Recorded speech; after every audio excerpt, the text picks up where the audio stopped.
Bonjour et bienvenue dans l'Arbre Monde. Ici, nous allons découvrir ensemble des dynasties puissantes de notre histoire, de la généalogie de sagas de fiction populaire et autres arbres évolutifs tels que de la biologie.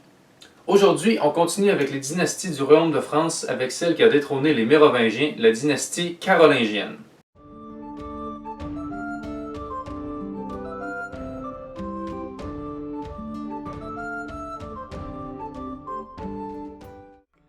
La dynastie tient son nom de Charles Martel, héros de la bataille de Poitiers de 1732 contre les Arabes du califat omeyyade.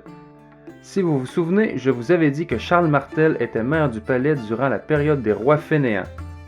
Et c'est son fils Pépin dit le Bref, lui aussi maire du palais, qui décide après avoir détrôné Childéric III en 751 de se faire couronner roi des Francs.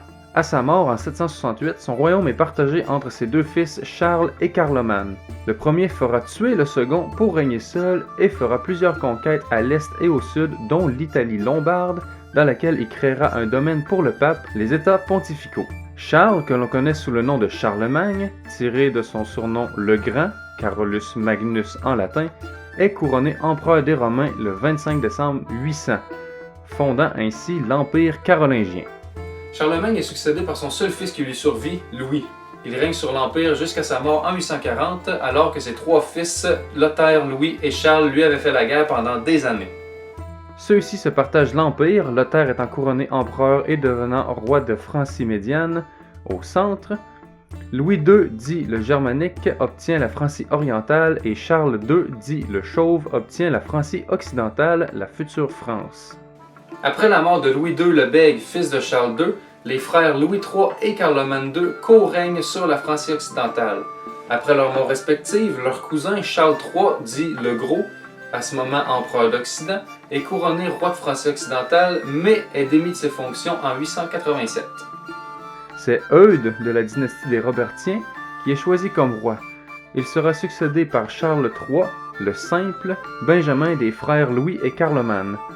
À sa mort en 922, c'est Robert puis Raoul, tous deux de la dynastie robertienne, qui montent sur le trône, avant que Louis IV, dit d'Outremer, fils de Charles le Simple, reprenne le pouvoir.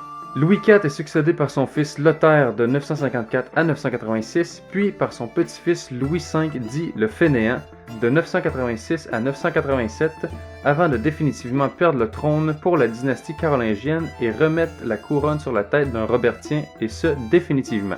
La dynastie robertienne changera de nom avec ce prochain roi nommé Hugues Capet, premier roi de la dynastie des Capétiens, mais ça, c'est pour la prochaine fois.